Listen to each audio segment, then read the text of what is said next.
going on here? I mean, you think about some of these stocks, and let me show you some of these charts to put it in perspective. Hemp Inc., a penny stock, up nearly 420% in the past 6 months, Gerri. Cannabis Science has jumped more than 180% over the same period. I think we can show you Cannabis Science here.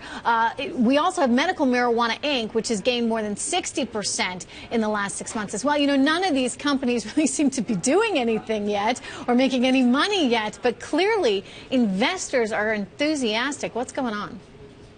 Well, there's been a lot of focus on medical marijuana and on marijuana being available for recreational use. And as a result, this is a new sector that people are thinking, gosh, if I can just get in, I can make my millions too. And so we're seeing a lot of investor interest in this space. What is it that investors need to know about this space?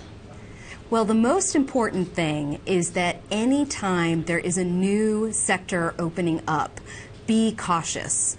Take a look at where the stock trades, especially if it doesn't trade on a national exchange. That means that there's not a lot of information out there about the company.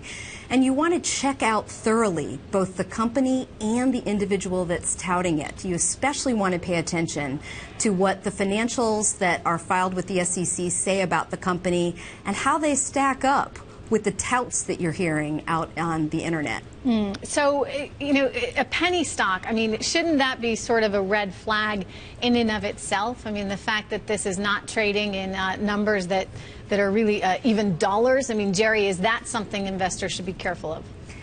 That's a warning sign because penny stocks are incredibly risky. They tend to be thinly capitalized, thinly traded. And they're not governed by the same regulations.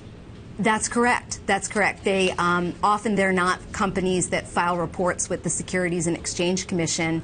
And when you file reports with the SEC, you're getting audited financial statements, and that just gives you one more layer of investor protection. But you can't just misrepresent stuff, or can you? I mean, are some of these companies potentially just saying, "Oh, we're doing X, Y, Z," when they're really not doing any of it? Well, you know what's really interesting, Trish, is the difference between what you see in the SEC filings, even for some of the penny stocks that have been seeing some pretty sharp increases and falls.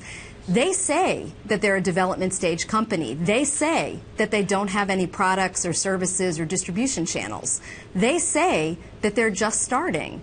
But the touts about some of the companies that are out there would lead you to believe otherwise. And that's why we tell investors you have to do your homework, not only about the company, but also about the individual that's telling you that you should invest. You know, what is it? Just sort of the internet campaign around these companies, the excitement that people feel because they want to be invested in the marijuana business, and maybe one of these companies has marijuana in its title?